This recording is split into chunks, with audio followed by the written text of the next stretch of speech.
বলছে দোকানদার তোমার চেয়ারও বইয়ের ভাই না দুঃখ ভাই বুঝলা তুলা চেয়ার কিনা লইছি কারণ আমার তো বংশীয় ফুলা আরামেশ করে অভ্যাস এ ভাত খাই মানে আবার আরাম মারাইছে মনে হইতাছে চেয়ারটাও তো করতে চুরি হইরা লইছস।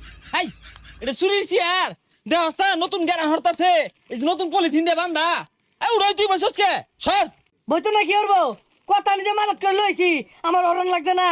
হাই একটা খুশি মারবা মুড়াই সর সর এই চিনিবার আইডিয়াটা চা দে ওই আমি কবি খাম। চা কফি যেটা মন চাই ওইটা খা, কিন্তু টেয়া ছাড়া যা কিছুই দিতাম না। এই এই এই মুখ সামলা কথা কইতাছি তো ট্যাগ দিতাম না তুই আমার রেখা কি গেছে নাকি? দেখ লগের সামসে ভাল মারে কেমনে, ওই লগে তুই অত খাই ভাই জমাইছস, ভাই টিয়া দিয়া লো আগে চা খাইবো কফি খাইবো সরেন তে। হেই টিয়া টিয়া রসকে আমি যে একজন সম্মানী ব্যক্তি ঘুরান্তিছি আরো বই এটা তো চোখকে দেখা যায় না।